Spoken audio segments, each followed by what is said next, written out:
Where has everyone gone? According to the blood patterns, that's where the victim was attacked. So that must be the killer's trail.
Damn it.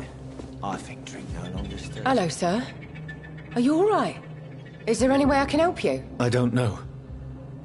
Maybe you could just talk to me. Maybe you prefer to speak with Tom, then. He's more agreeable talking to strangers. I'll leave then. Thank you.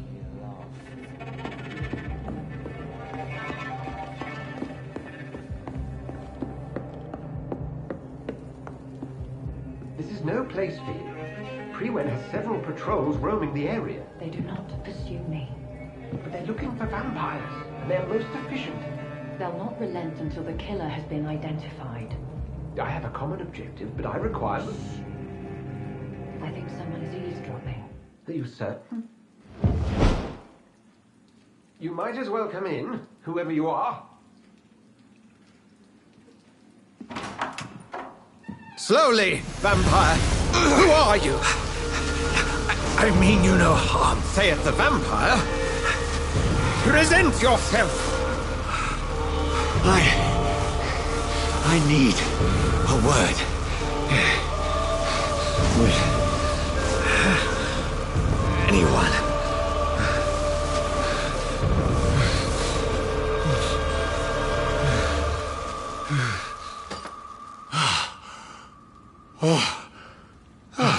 Well, that's something I can do for you.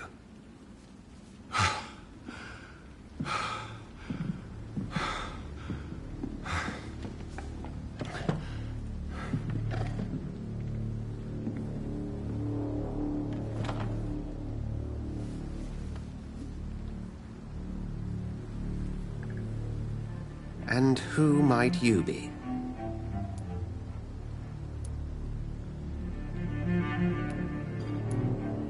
Tell me, who are you? First, tell me what you want. Then I may tell you. That's none of your concern. Sir, you have entered my room in the middle of the night, pale as a corpse and shaking like a tree. So please, indulge me. Someone is molesting people. In fact, killing them. Biting them. The calling card of a vampire. Like you. I've been hunted down in the streets and attacked. I'm a victim here, too. I believe you. Then if you are not a vampire, who or what are you? Dr. Edgar Swansea of the Brotherhood of St. Paul. I'm performing an independent investigation here in an attempt to understand precisely what is going on.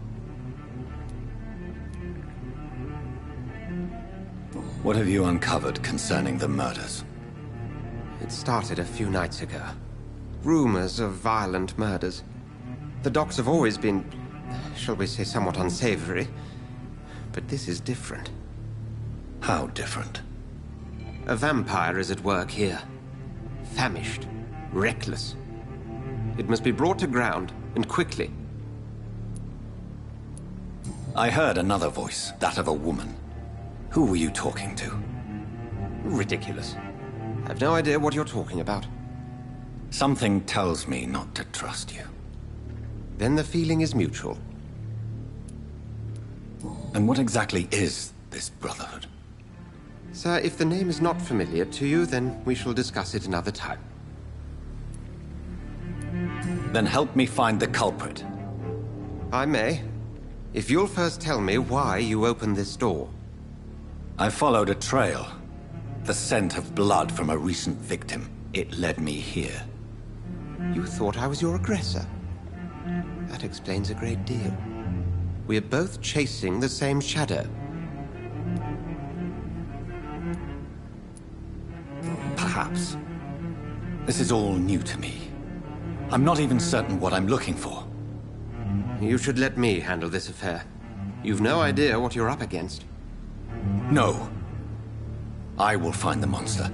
He is mine. How will you do any better than I? But then let me ask you this. What are your intentions if you find the killer? I will at last have the answers to my questions. Then I can only wish you good hunting. And pray we shall meet again.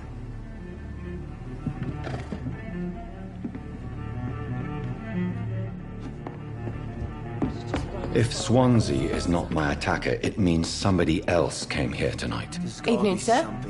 Can I help you? I have a few questions for you. Well, if you must. I spoke to Dr. Swansea. He's not the man I'm looking for. Now, I want the truth. The truth? What do you mean? I suspect that someone else was here tonight. And I don't think Tom wants to tell me about it. I'm just the barmaid here, okay? If Tom says you're the only visitor we had, then you're the only visitor we had. I can feel your fear, madam. Please, tell me what's going on. It's Will. William Bishop. He came in here earlier tonight and he... Well, I thought he was going to clock someone. What happened tonight? He was dead drunk, as usual. But my God, his eyes. His face. He must have caught something awful. He shouted and cried. It was terrible. Why are you so afraid? I mean, his skin. His hands. I scrubbed every glass and every chair that he touched. God, I hope it's not contagious. Tell me about this William Bishop. Will was a sailor who worked at the canning factory before he lost that job. A nice bloke, really. He's never been violent. Until tonight. Why keep it a secret? Why not tell me about it? Tom's nothing if not loyal. After Will lost his job, he offered him one ear. They used to be good mates. But recently, well... Will started to get very aggressive. I see. Thank you for your candor. I'll be sure to talk to Tom.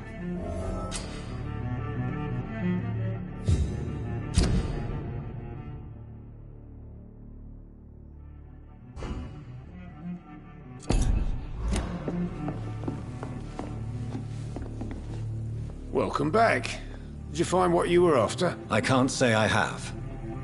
Are you sure no one else came into your bar before I arrived? Hey, I told you, you were the only other stranger I've had. Tom, talk to me about the visit from your old friend, William. Yes, Will came by tonight, but he's not my friend anymore. Why lie to me if he is not your friend? I didn't lie. I said you were my only unannounced customer, and that's the truth. Who is he? William. Just an old sailor who loves his gin too much. He worked for years at the canning factory before it closed. Is he dangerous? Yeah. Like many drunks, he's all bark and no bite. He can barely stand up most of the time. How was he tonight? Was he different? Sicker than usual, perhaps. He whined and mumbled about how mean people were to him and how he'd like to talk to me outside, and then he left when I refused. I need to find him. It's a matter of urgency. Do you know where he is? You could try his boat. It's up by the North Pier. He sleeps there when he's too drunk to get home. Please describe him to me. What'd you expect? He's a tall, sick bastard with a bad rash and torn old clothes. William used to be strong. Now he's a mess. Thank you, Tom. If you see him, tell him I don't want him back here unless he cleans up his act, okay?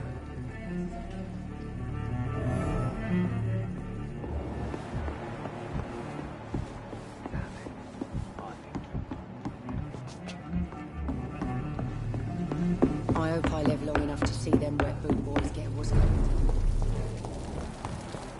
I will get to the bottom of this intrigue. What's been done to me, to this city.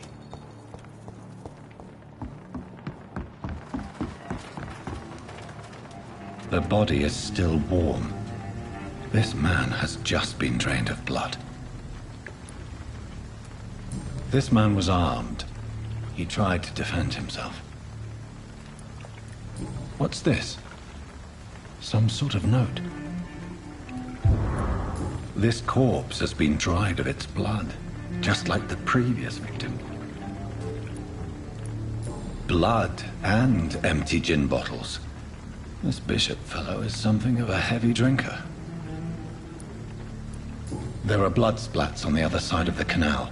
I must reach that barge.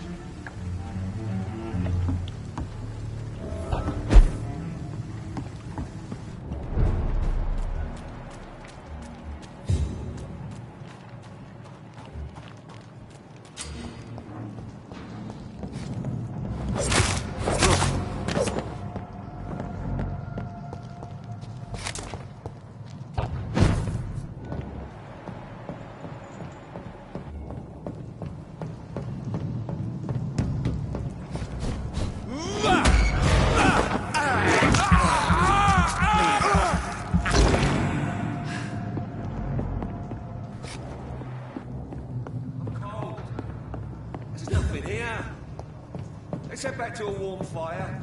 Shut that foolish mouth of yours. You ever known a cold to forgot about anything? Right. No time I can remember. But I've only been part of the guard 3... Stupid beast! I'll kill it!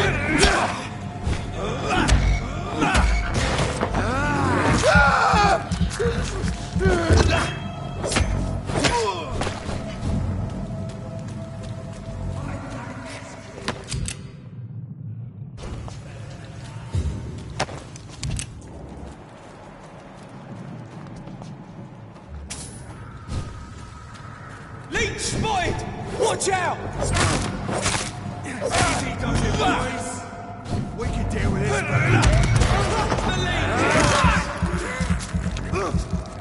Filthy piece of shit!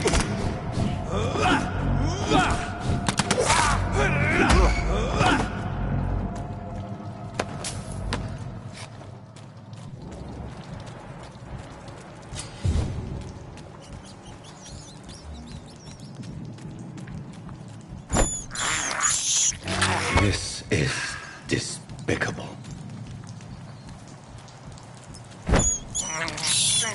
I can't believe I'm doing this.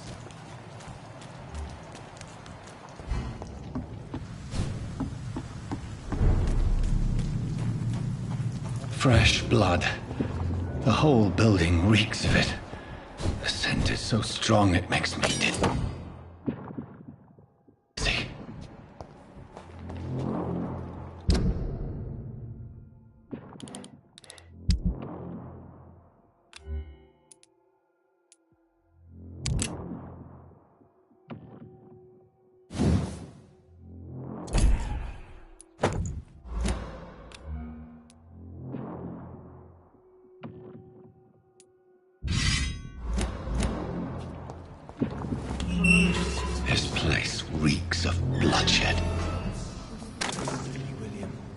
This creature is bedeviled. I must put it down.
Let me go. William was an honorable man. I could have saved him.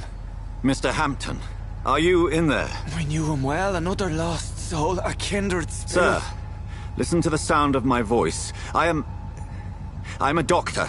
You're suffering from shock. I must return to my flock. They'll stray without me.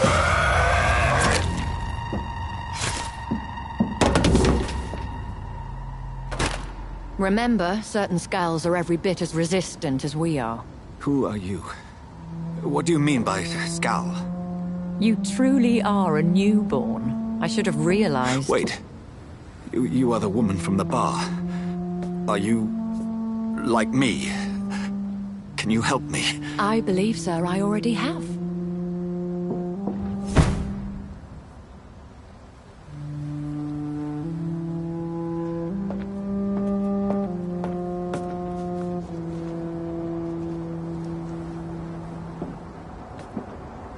By George and the Saints, you've solved the mystery of these terrible murders. Patience, good fellows, I've come to offer help. Just give me a moment to secure my boat. We can leave this awful place. William was not the evil man they claimed. He was just taken by the thirst. He needed his drink. This man requires medical attention. We'll see he gets to the nearest hospital. No, please, I must tend to my fold. My flock needs me. There, sir. Go with the good Dr. Swansea. He's resourceful, and I'm sure he'll take good care of you. You'd best come as well. The sun is soon to rise, and you'll need a place to rest. I just need a moment. If I can learn something about what has happened to William, I'll be a step closer to understanding what happened to me.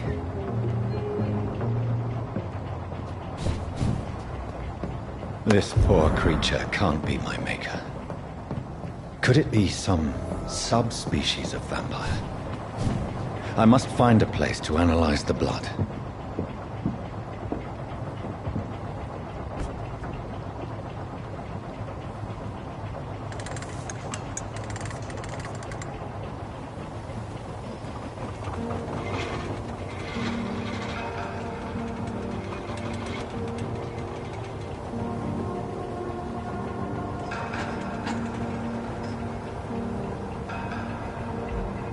Where are we headed?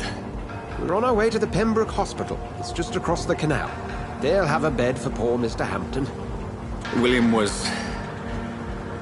what manner of creature was he? Predator, prey, villain, and victim. Who can say? The important thing is that he's been stopped. Duly noted. And the woman? What... who is she? What woman? Oh, don't play me for a fool. You used me to locate that skull. You must know who she is. And I thought you a gentleman. You shouldn't talk about a lady behind her back, but I will tell you she values her privacy. Were London as peaceful as she appears from the middle of the canal? If only that were the reality of the situation. To be honest, I've always tried to avoid this part of town. Pembroke Hospital is the last bastion between the rest of London and the epidemic. The flu has decimated the East End and the war still rages. Welcome to the front lines of a plague. This is where you work, Dr. Swansea? I am the administrator of Pembroke Hospital. I thought you were here in service of your mysterious order, the Brotherhood of... Of St. Paul's Stole, yes. But first and foremost, I'm a man of science. A physician, like yourself, Dr. Reed. How do you know who I am? No need for modesty. You are Dr. Jonathan Reed, a surgeon of some caliber and renown, if I'm not mistaken. You are correct, sir. I knew it. I had my suspicions. But when you took the blood sample from the corpse of poor William, I was certain. Dr. Reed. Marvelous. Have we met? I attended 3 of your seminars before the war. I have the utmost admiration for your research. And what a turn of fate. England's most esteemed blood specialist returns to London a vampire. That word, again. From a so-called man of science. I understand. Traditionally, the role of science is to refute myth, but when myth walks among us, the Brotherhood of St. Paul has dedicated its purpose to their study. There's so much for you to learn. Of that, you are right. Well, then let me be blunt. Join my staff at Pembroke Hospital. As a physician. I suspect you'll not find a better post of employment to contemplate your predicament. This is sudden. I was returning home to see my sickly mother. But alas, that was before contracting this... affliction. Dr. Reed, take a moment to consider. The post would be for the night shift, providing a good explanation for your absence during daylight hours. You'll be adequately reimbursed, and have a place to hide. I even had the forethought to bring some clean clothes. So, what do you say? It seems I have little choice, but yours is a generous offer, so I thank you. Brilliant! Oh, Jonathan, this is one for the book, and the beginning of a beautiful friendship.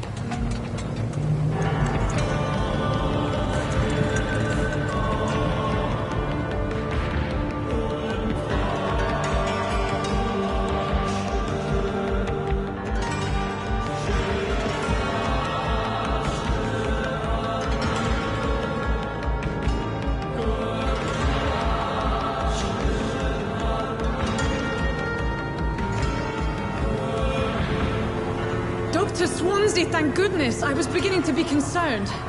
Worry no more, Nurse Crane, for I bring good news.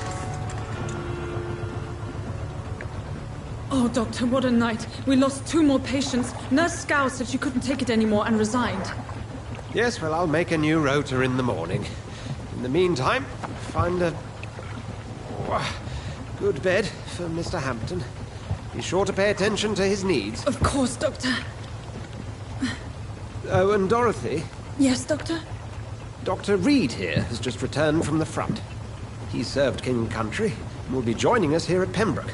We're very lucky to have gained a surgeon of his talent, and one so experienced in blood transfusions. That is good news indeed, Doctor. Oh, yes.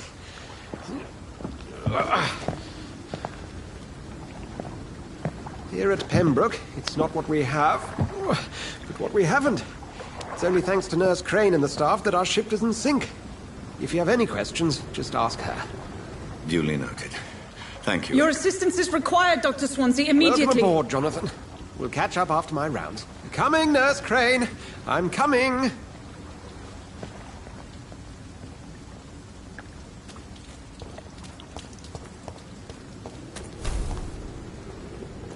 Nah, it's my turn.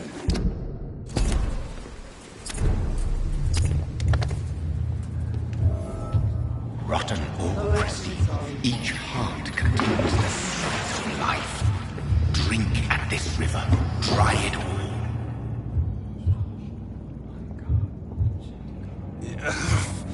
Oh, come on, you bastard! I won't bite. Sir, please. You've lost too much blood. Calm yourself. You think I didn't notice? Stop your staring and get me to an hospital, you arse!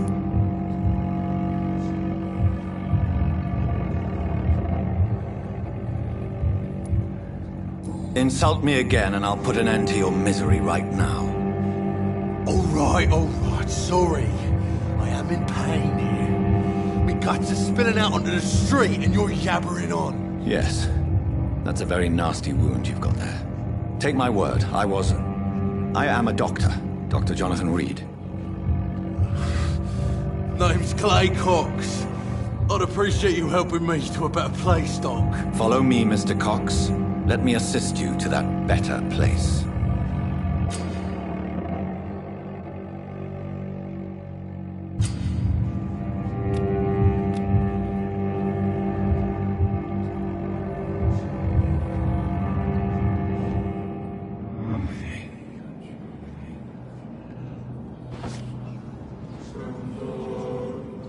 Bring this fading light into the shadows. Dance with him the dance of life and death.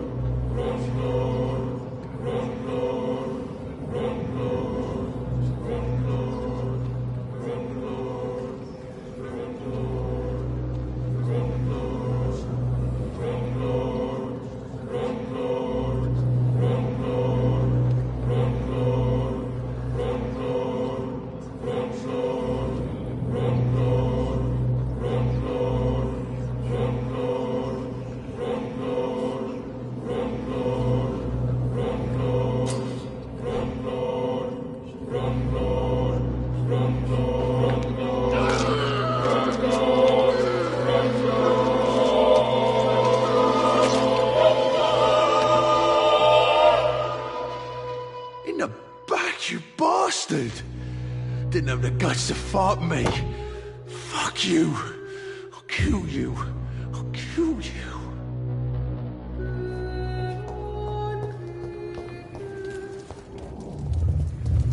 To taste a life, to embrace its most intimate secrets. Such a burden, such a divine sin.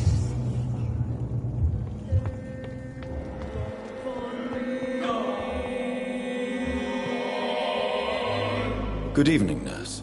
I'm Dr. Jonathan Reed, the new surgeon here at the Pembroke. Dr. Swansea has already told us about you, sir. I'm Nurse Gwyneth Brannigan. Welcome to the Pembroke Hospital. Did he really? It's a good thing I wasn't hoping to keep a low profile. All members of staff have already read about your new blood transfusion technique. Dr. Swansea made sure of that. I see. Well, I'm a little surprised, but I suppose I'll just have to deal with this unexpected notoriety. You must know, blood transfusions are Dr. Swansea's primary subject of research. He is convinced it is the future. How are things here? Not good, to say the least. We're struggling against an invisible enemy, more lethal than any bullet from a gun. It's hard, Doctor.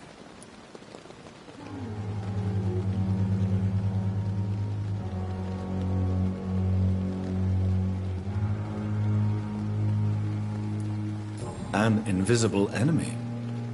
Quite a poetic term for a disease, especially from a nurse. Sorry, Doctor. These last few weeks have been exhausting. We could all do with a good night's sleep.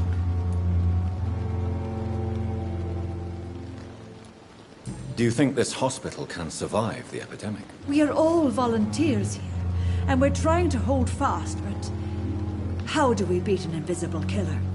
Some nurses have already resigned. I'm not familiar with all the staff yet.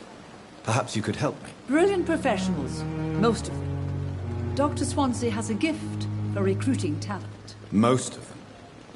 Is there a problem I should know about, nurse? It would be inappropriate for me to speak ill of a colleague.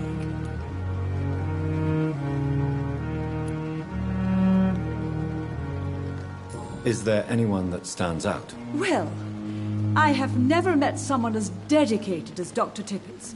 He should be a standard for us all here. If only he were younger. Why should his age be a problem? I guess it's fair to say he's always pushing himself to the limits. He just doesn't know when to stop and get some rest. Nurse Brannigan, if you do know something, please tell me. Anything you say will be held in confidence. No. I may disagree with some conduct, but in the end, everybody is doing their best.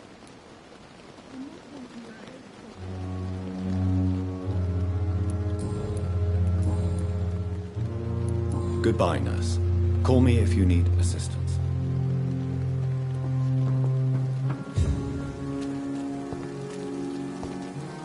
Doctor, where have you been? I've little time to play hide and seek with new staff members, no matter how illustrious they may be. I apologize, nurse. I needed some time to myself. This has been the longest and strangest night of my life. You delivered poor Mr. Hampton from a terrible fate. The means to that end should be of little concern, Doctor. Thank you, nurse. What can I do for you? Dr. Swansea insisted we provide you a quiet office. You'll find it on the second floor with your name on the door. Thank you. Nurse Crane, isn't it? Yes, Dorothy Crane. Welcome to Pembroke Hospital, Dr. Reed. Your office has been prepared. I would like to ask a few questions first. And Mr. Hampton, the patient we brought in, how does he fare? I gave him a sedative to help him sleep. Poor thing was in quite a state of shock. If you could point me in the direction of my room again, nurse. Second floor of the hospital, left after the stairs. It's the last vacant office at the end of the corridor. What kind of man is Dr. Swansea? Well, you accepted the job from him. I thought you would have known about your employer. Apologies, I've only just met him the once. This is sudden. I've only just returned to England. Dr. Swansea is a brilliant surgeon and the most compassionate physician. It's right to assume Dr. Swansea knows far more about me than I do about him. You'll get to know him soon enough, and better than me.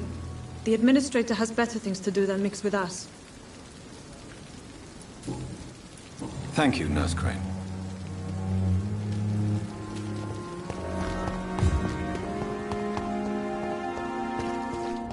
Dr. Swansea is right. This place seems perfect to conduct my research.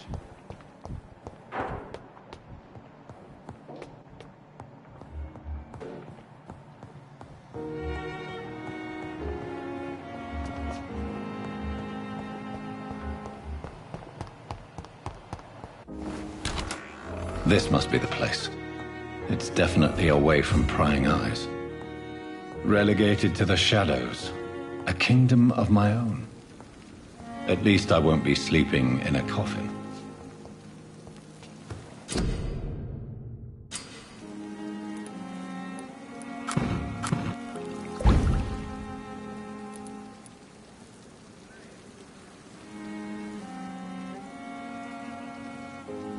William Bishop's blood is much more unstable than human blood and shows extensive mutation. But this is not what happened to me. I must keep on searching.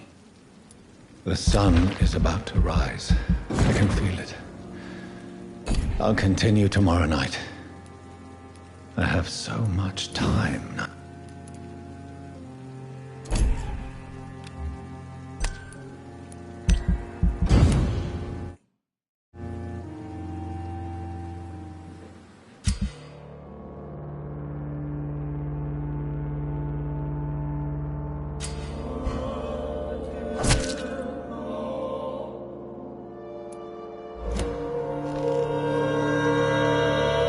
Stay here until my research is complete. I'd better learn to hide my true nature from the mortals. But what about my thirst for blood?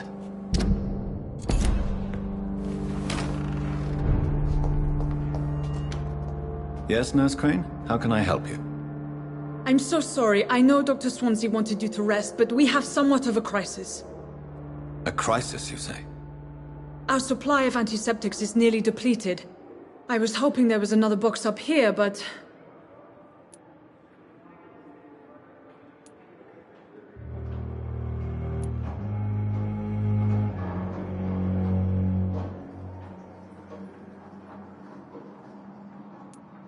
Sorry, there's nothing here.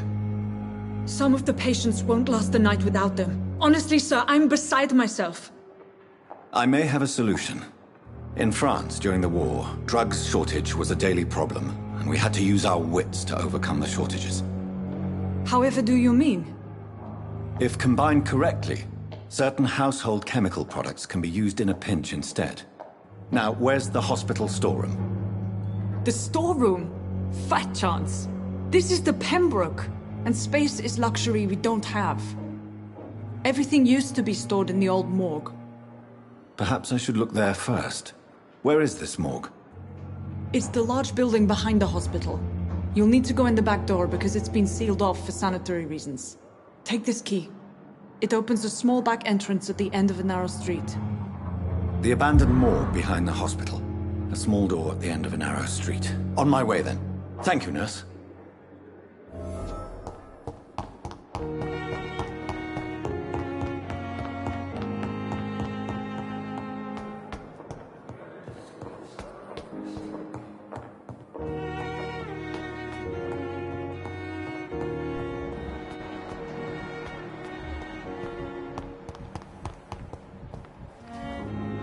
Good evening, miss. I'm Dr. Reed, the new surgeon at the Pembroke Hospital. And who are you? Your name has no meaning to me, mortal. You're nothing but dust blown by the winds of eternity. I beg your pardon? What are you begging for, mortal? My clemency? Well, tonight maybe I'm inclined to mercy. You'll never forget the night you met Thelma Howcroft. You keep calling me mortal. Why is that? And if I'm mortal, what are you? Well, Dr. Reed, if you must know, I'm a vampire. And why do you believe you're a vampire? I don't need to believe anything. It is what I am. It is what I feel within this hollow shell of flesh. Please, describe to me how you feel. What is it like to be a vampire? I can hear my body crumble from the inside as my flesh cracks and fades. I sense the last pulse of pustulant blood within my drying veins. I need new blood. I see. Have you ever heard of Cotard syndrome, Miss Howcroft? Never. It's a mental illness discovered by a French neurologist named Jules Cotard. The affected patients are delusional. They believe that they are putrefying, that they are dead, a ghost or a ghoul, or in your case, a vampire. Delusional, you say? Oh, sad and petty mortal. You can't even begin to understand the concept of immortality. And you think it is I who am delusional.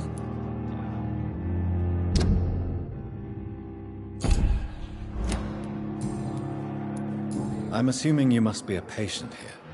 Am I right, Miss Howcroft? It's only a cover. To hide from my enemies. I can leave whenever I want. As a woman, a spirit, fog, or bat.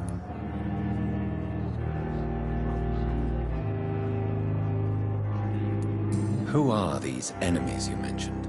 Can you describe them? I cannot say for sure. But I sense their eyes on me from nearby. I feel them watching me every time I visit the garden near the morgue. The staff here are not your enemy. They're here to help you, to care for you. I'm not speaking of the doctors in white. I'm speaking of the men and women who hunt me. For I am a vampire! I see. Don't worry. These people will not find you here. I'll personally make sure they leave you alone. Thank you, mortal. But do not interfere with them, for you are no match for those that hunt me.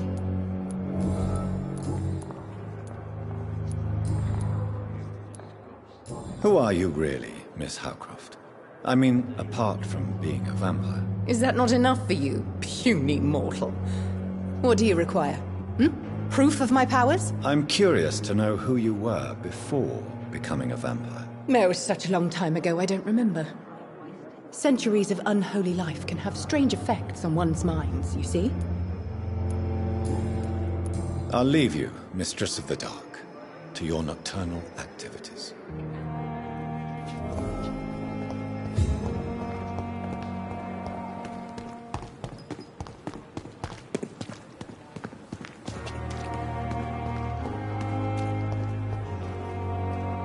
Good evening, sir. So it is true. The famous Dr. Reed has joined us. I can't think of any better news during these terrible times. Do we know each other? Actually, yes. We met once before, at the Rockefeller University in New York. Dr. Tippett, yes, I remember. I was assisting Professor Carell in his research about coronary bypasses. He had nothing but praise for you. He was also very confident about your future. And look at you now. Eminent surgeon and blood transfusion specialist. What is the Pembroke Hospital situation? And please, speak freely. This hospital is not exactly the best of London. I'm sure you are used to working in a better environment. It's more than enough. In any case, the personnel of a hospital are much more important to me than the building. Don't be misled by appearances, Dr. Reed. This hospital does not lack talented people. It just lacks hope. You're exhausting yourself, Corcoran. Maybe you should think about preserving your strength. No. We must keep on healing all those poor souls. We are the last rampart before chaos. Once more, unto the breach.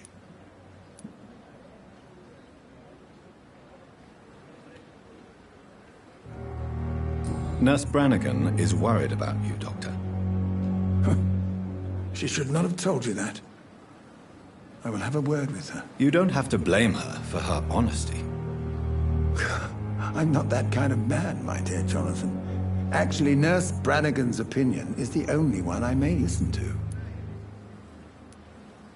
What can you tell me about the staff in the hospital? Some are really good, and others are not so good. But during this troubled period, there is no time for slander. I prefer to focus on the positive character traits. Tell me more about cherished people, then. Nurse Brannigan is a pearl. She is the most helpful and dedicated nurse I've ever worked with. A clever and cheerful woman. You really seem to admire her skills. I'll go even further. If she was a man, she would be a damn fine practitioner. Any opinion about the management? I don't always agree with Dr. Swansea's reserve, but I must admit he does all he can to keep this facility running during this crisis. Ah, yes, the burden of command. I was fed up with this concept while serving as a medical officer. Don't get me wrong. Swansea's a good administrator. I just wish he would get out of his office now and again.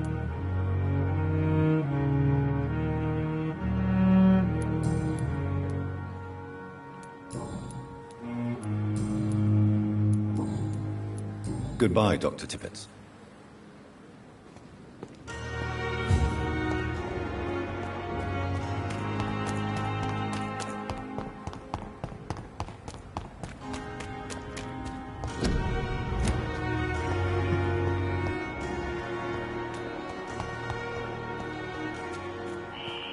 Scowl voices in the garden. I should investigate.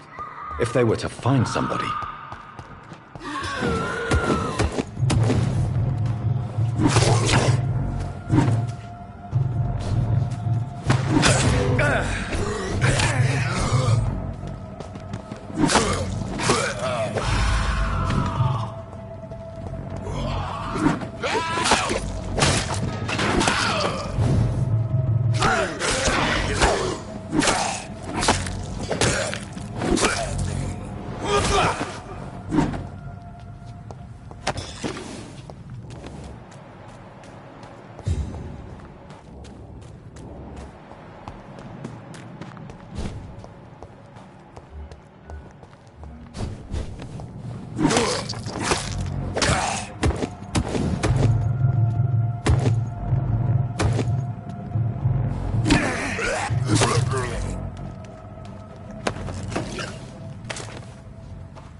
Thelma Howcroft said she was being watched by vampire hunters. Good evening. I'm Dr. Reed. Always a pleasure to meet a colleague, sir. Especially when he was supposedly dead. A colleague? Are you a doctor too? Not anymore, sir. I used to be Dr. Rakesh Chadana. Now, I'm just Mr. Chadana, pawnbroker and humble guardian of this morgue. What do you mean, you used to be a doctor? Was your license revoked? No, sir. It is just that I like to be precise. I run a little pawn shop while taking care of the dead. But I used to be a real doctor. A pawnbroker? I expect you get all types of people here. Yes, sir. All kind of people. For I sell all kind of goods.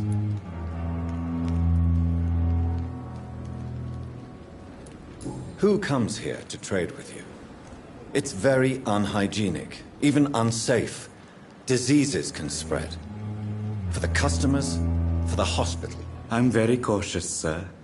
I've been a doctor, remember? And all my clients are good people. In fact, I think I only know good people.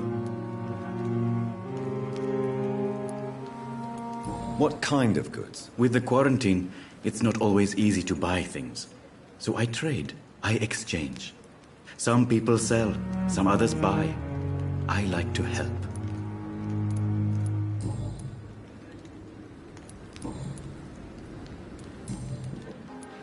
Are you afraid or uneasy being surrounded by so many corpses? Why should I?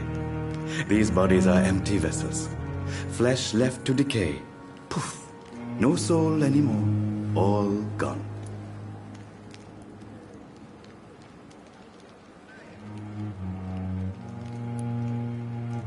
An interesting point of view. And quite an exotic one, too. Most people fear, or at least have a respect, for dead flesh. Sir, as a medic during the war, I learned to face my death and the death of others. It's the pain we have to tame, not death itself. How did you get this job? After I left the army, I worked as an undertaker down by the docks. A dangerous place with many an unpleasant business there. Milton Hooks helped me get a job here. Do you work here alone? Yes, very easy work, sir. All I have to do is watch a few bodies. The situation was very different when the main morgue was still open. Why do you have to watch these bodies? Because these poor fellows have no names. We keep them in case someone comes looking for the missing. Sadly, very rarely happens. Why close the hospital's main morgue? It was for sanitary reasons after the beginning of the epidemic. Cadavers had to be moved to the nearest mass grave. Have we met before? I don't think so, sir. Why? When we first talked, you said you were glad to meet me since I was reported dead. Funny story, sir. Your sister came here a few nights ago. You were missing, and she was looking for your body. She must be very relieved now.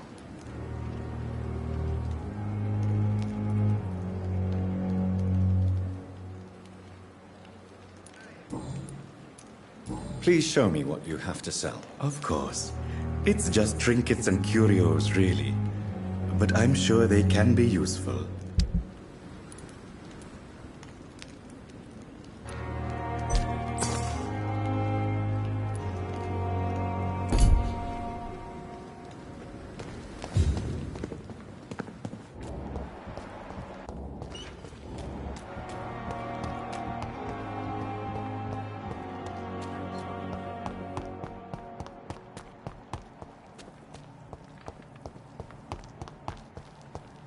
It's locked.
behavior is similar to the infected William Bishop. Must be the same strain. This sickness moves faster than influenza.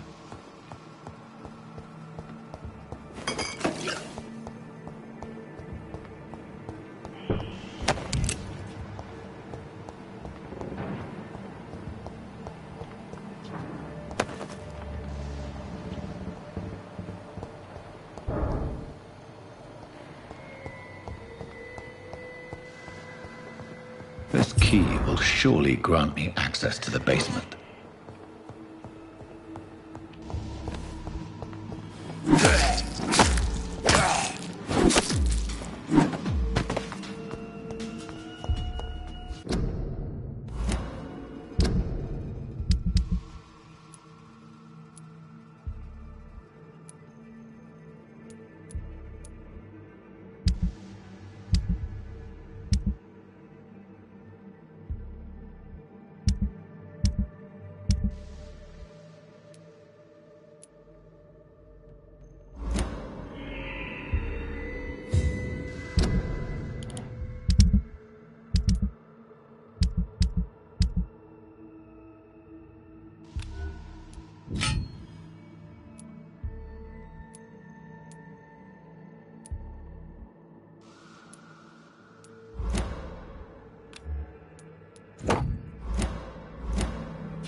These scowls feed from corpses and the husks of animals.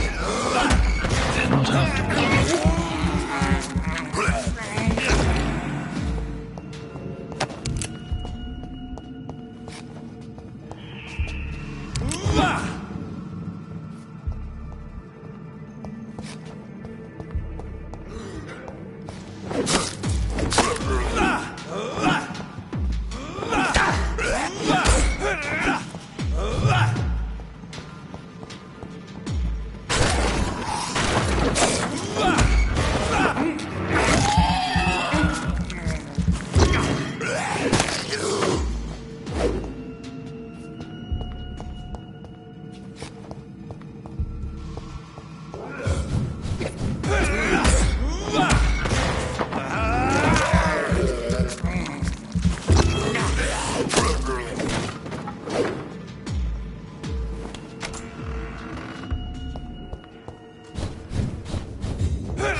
These scowls can be so ferocious. I'm not sure I can defeat them without becoming stronger. To drink blood is so tempting.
Good evening, Dr. Reed.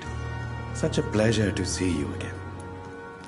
Please show me what you have to sell. Of course. It's just trinkets and curios, really. But I'm sure they can be useful.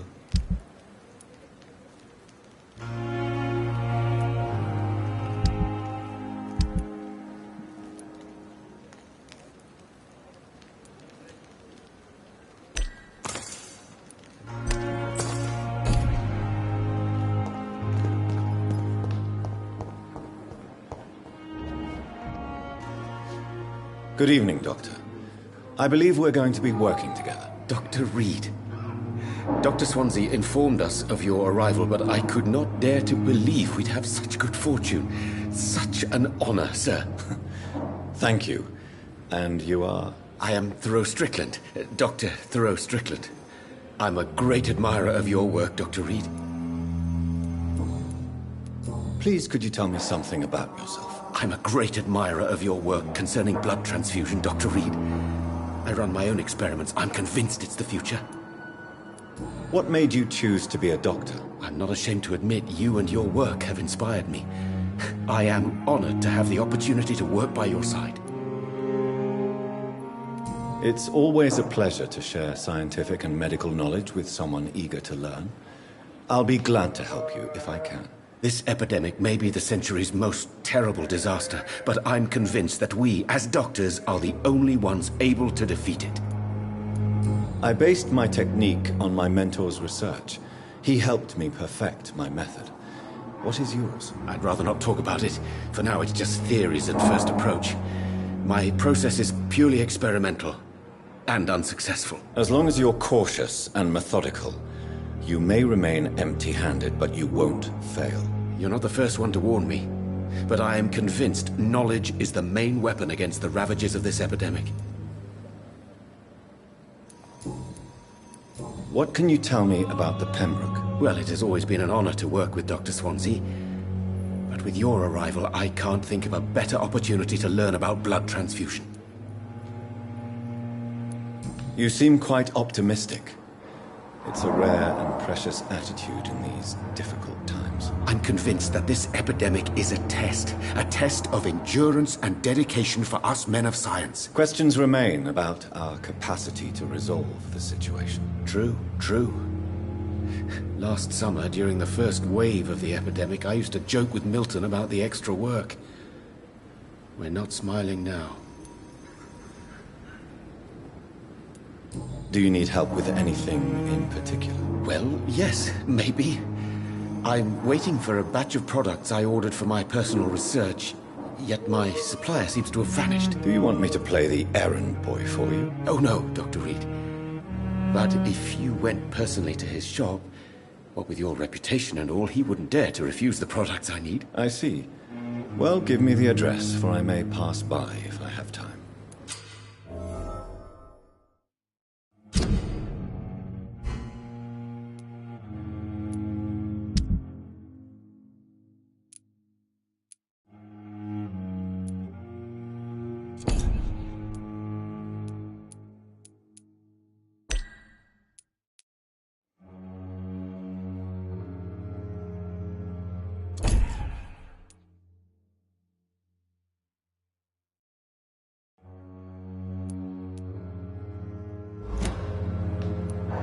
You seem quite optimistic. It's a rare and precious attitude in these difficult times. I'm convinced that this epidemic is a test of endurance and dedication for us men of science. Questions remain about our capacity to resolve the situation. True. Last summer, during the first wave of the epidemic, I used to joke with Milton about the extra work. We're not smiling now.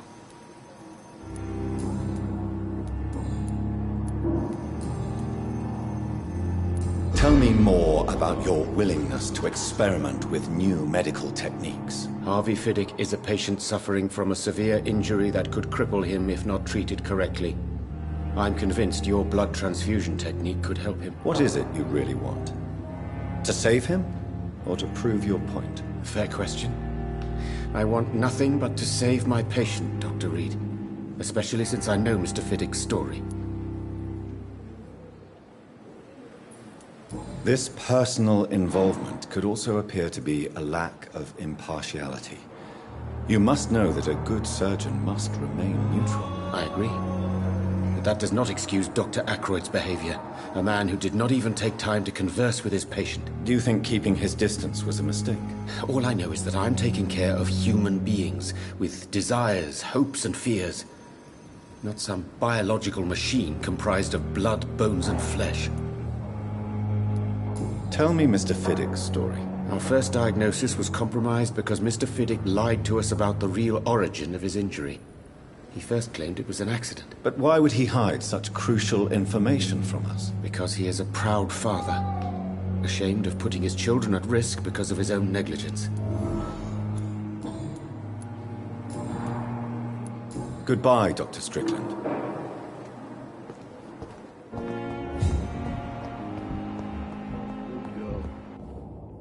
Good evening, sir.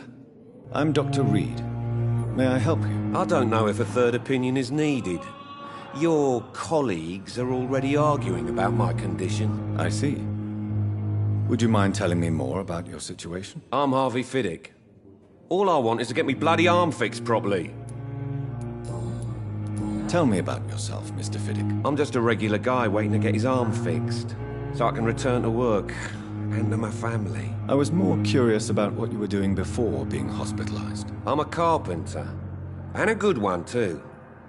But that means I need both arms to feed my family, Dr. Reed. Are you satisfied with your treatment here? Well, it's clear that I've chosen a bad time to be injured. Forgive my bluntness, but you seem overwhelmed by cases of the flu. I won't lie to you about it. I'm afraid we are. Are you sure you don't want to operate yourself, Dr. Reed? I have the feeling you're very capable, and your colleagues seem to think so too. In other circumstances, you would be right. But for now, I don't think I can take on the responsibility. My apologies. Tell me about the doctors who are arguing about your case. Strickland and Ackroyd. They both want the best for me, but there's a lot of pride there. Doctors are no different from carpenters, it seems. What do you mean? I often had professional arguments with rivals on a building site. Difference is, I disagreed about wooden nails, not flesh and bones.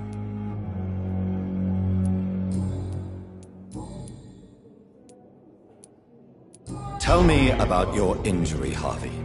Why do you feel so guilty about it? My wife died because of me. And now I may lose everything because I've been careless enough to hurt myself. What an arsehole. How could your job be responsible for your wife's death? I was working a double. She went out to bring me a hot meal and got caught in a German bomb raid. You can't hold yourself responsible for your injury, Mr. Fiddick. Unless you tried to hurt yourself. Of course I didn't hurt myself. But I can't work until my arm is fixed. My children need to eat, Doctor. Tell me more about the death of your wife, Harvey. 1915. I was in the army. Building workshops for the Royal Flying Corps. Helen was happy I wasn't sent to the front. What happened? The Germans sent Zeppelins to bomb the construction site, but they missed their target. My wife was bringing my dinner when the bombs fell. I'm sorry for your loss. So many died during the bombings. I served in France and witnessed the carnage there. I would like to say that she didn't suffer. Truth is, I have no idea. I just know that I'm all that me kids have. Poor little bleeders. How are your children after losing their mother? They were smaller then. The only good thing about this is my Helen didn't bring them with her that night. Goodbye for now, Mr. Fiddick. I'll see you later. I will not let you down, my boy.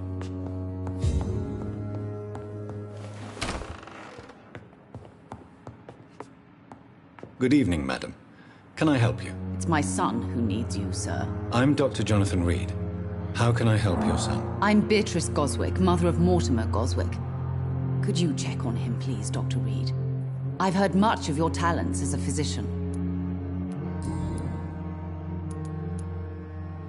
What can you tell me about yourself, Mrs. Goswick? Not much to say. Just take care of my Mortimer and I'll cover all the expenses. That's all that matters.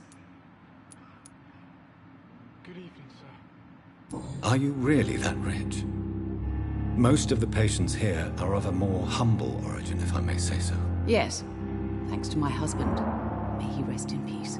I can cover any needed medical expenses. May I ask if you have an occupation, Mrs. Goswick? I'm a teacher by profession. I teach young women who are more ambitious about their futures than their families. What do you think of your reception here?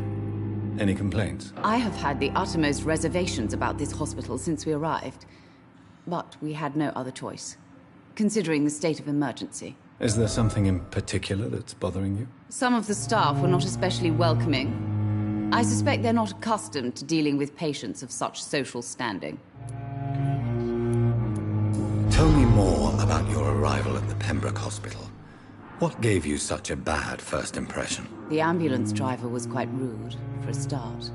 And that nurse, Miss Hawkins, seems to have quite a dubious attitude. What do you mean? She managed to secure a bed for my son despite the epidemic. It was a relief, but it wasn't cheap. She charged you for a bed? Yes, and I paid without question, considering the urgency of the situation.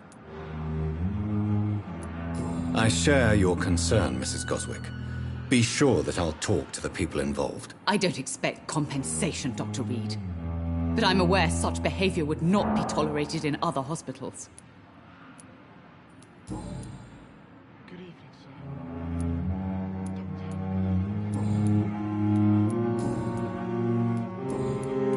sir. Goodbye, Mrs. Goswick.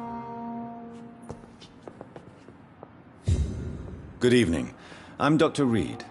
Can I help at all? No. Really? Why are you here, then? I don't want to talk. My throat hurts too much. I suppose that this pain is the reason you're here. Is someone taking care of you? Yes. And no. Could you at least tell me your name, sir? Mortimer. Mortimer Goswick.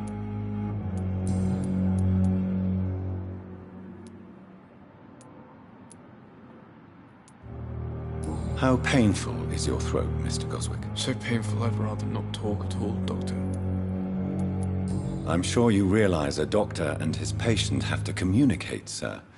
Would it help if I gave you some paper and a pen? Not really. I see. Then maybe it's not just your throat that hurts, Mr. Goswick. Perhaps your sore throat is just the consequence of something more hurtful. Yes, maybe. But I don't want to talk or even write about it now. Why did your mother have you hospitalized here? She seems convinced this is a bad hospital. My mother just wants the best for me. She won't rest while I'm here. She'd go all the way to hell and back to help me. Pembroke Hospital may look unorthodox, but rest assured you're in good hands here. It's not me you have to convince, Dr. Reed. It's my mother. Is your mother bothering you? As your doctor, I can ask her to leave you alone if you would prefer. That's tempting, Doctor. But you have no idea what my mother is capable of. She would tie herself to my bed if you asked her to leave. Why did your mother have you hospitalized here? She seems convinced this is a bad hospital. My mother just wants the best for me. She won't rest while I'm here. She'd go all the way to hell and back to help me.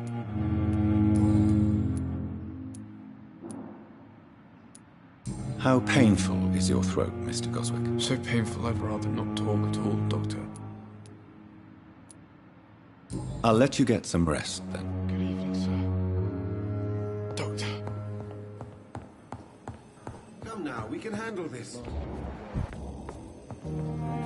Good evening, sir. I'm Dr. Reed. I believe we're going to be colleagues. Reed? Yes, I've been informed about your arrival. I'm Waverly Ackroyd.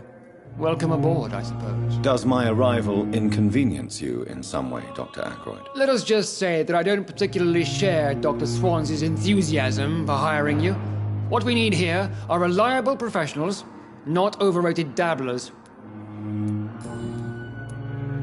If you have a problem with me, Dr. Ackroyd, please feel free to tell me. Dr. Swansea has imposed your presence on this hospital without asking anyone's advice. The benefit of his position. But I don't agree with it. I know we've never met before, but I believe this hospital could use all the help it can get. You will agree with that, I'm sure. Oh, but I have heard about you, Dr. Reed. Of course, you can't say the same about me, since I have not wasted my time courting the press.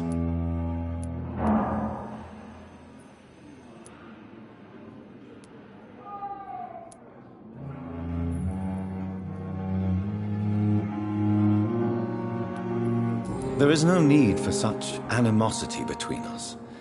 Don't you think the epidemic is already enough to deal with? That is one point we could agree on. And that is precisely why I want to be sure that you will be of help to this hospital, instead of a burden. Since your tenure in this hospital is longer than mine, perhaps you can tell me more about this place. Let's just say I'm tired of the carelessness around me. I have always respected the skills of Dr. Swansea, but over time his enthusiasm has become displaced. Carelessness? Exactly what are you talking about? We're here to save lives. The people who trust us are not volunteering for experimentation. They're here to be healed. I don't intend to run any radical experiments, Doctor.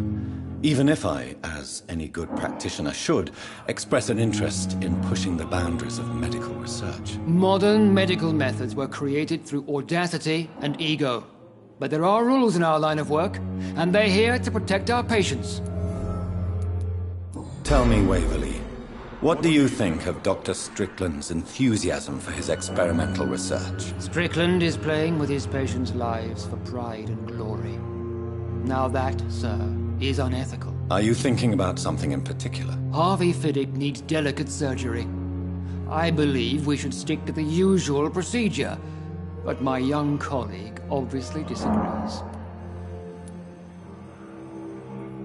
And are you not afraid that your rivalry with Strickland may be blinding you? Rivalry?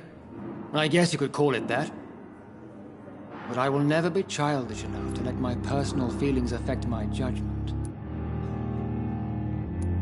Why do you wish to lead this surgery? I strongly believe that Mr. Fiddick should not be butchered to test an unproven procedure.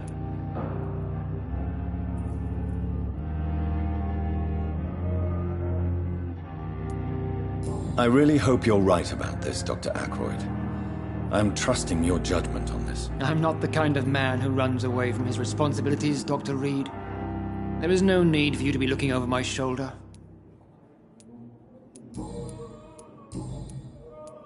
Thank you for your time. We'll talk later.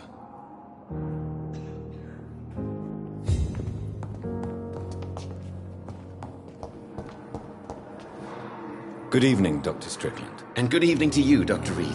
Can I be of any help? What do you think of Dr. Ackroyd's aversion to modern medical methods? It's a shame he's so narrow-minded. Dr. Swansea taught me that science is about exploring uncharted territory. I'm convinced that's true. With the influenza and all that's going on, you should put your differences aside, don't you think? Why is it so difficult to work together? I believe that if Dr. Ackroyd had been the one to discover the transfusion process, he would be the first to recommend its use. So you believe it's just a question of jealousy and pride? Dr. Ackroyd is as proud as he is blinded by his obsolete concept of medical science.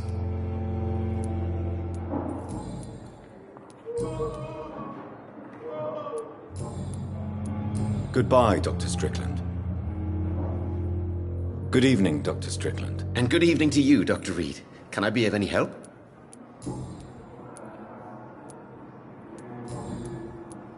Goodbye, Dr. Strickland.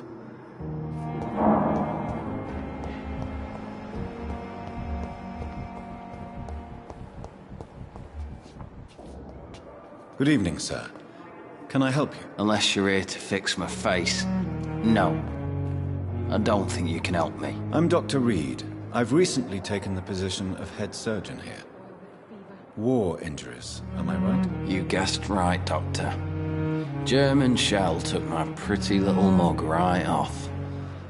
But they still call me Thomas Elwood. How is your stay with us, Mr. Elwood? Oh, it's bliss. I just escaped death in the trenches to be surrounded again by the moans of the dying. Can I ask you precisely why you're a patient here? It's the pain, sir. The drugs don't work. It just hurts under the scars, if you get my drift. Can I do anything for your pain? Nurses gave me a bunch of pills. No effect. Told you. It's like the flames are under my skin, burning away. Who is treating you? Is someone in particular looking after your case? Nobody since the old and tired doctor spoke to me. Started to think I was forgotten about. Wouldn't blame you. You don't seem worried by that. My face hurts so much more when I smile or cry. I've learned it's easier not to speak. But be assured I'm smiling inside.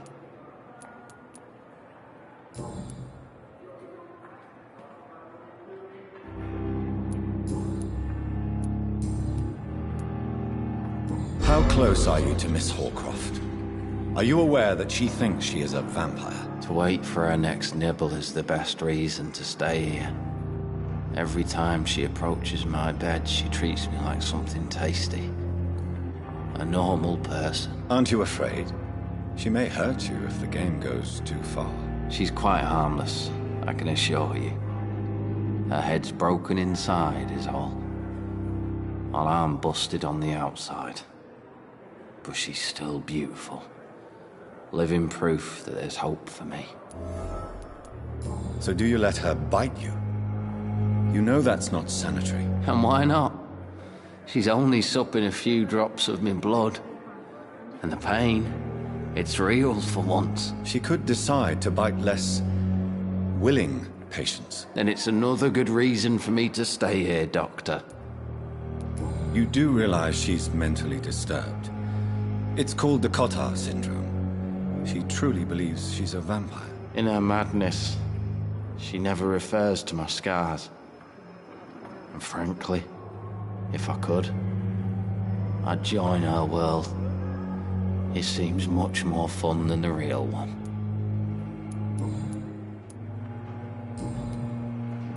Goodbye for now, Mr. Elwood. Time has lost its effect on me, but the suffering continues. Fear and disgust on every street corner. Daily routine.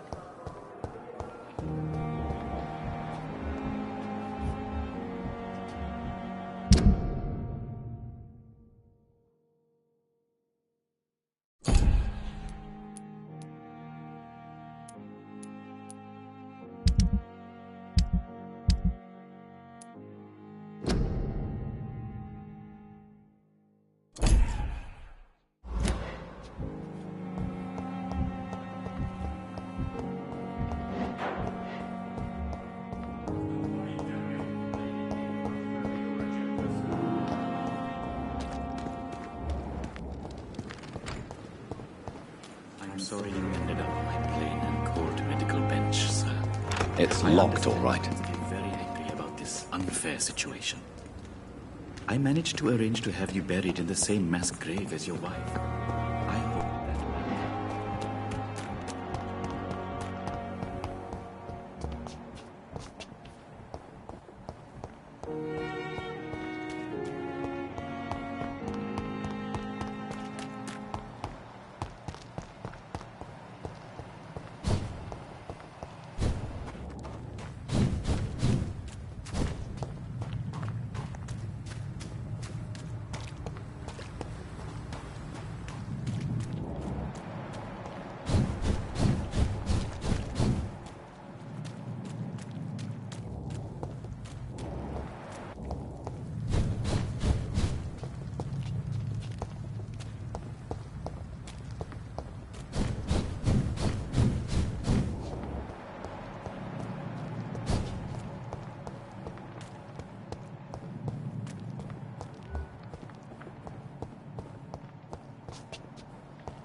never ceases to amaze me how the dead seem peaceful and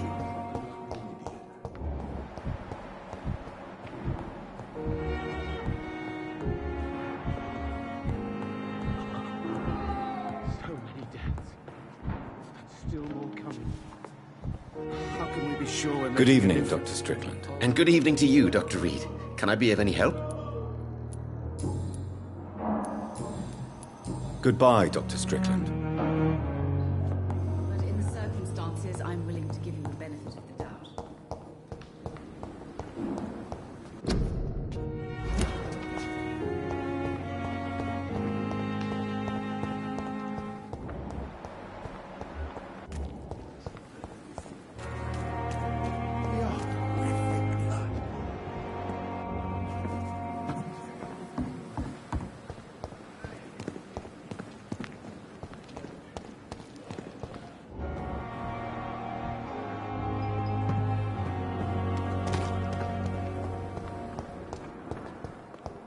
Fear and disgust on every street corner. Daily routine.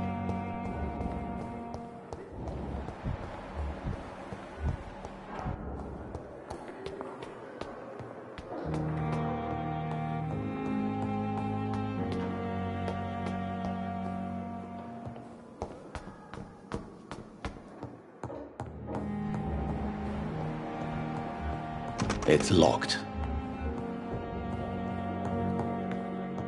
Not now. Please come back later. I'm busy right now. Not now.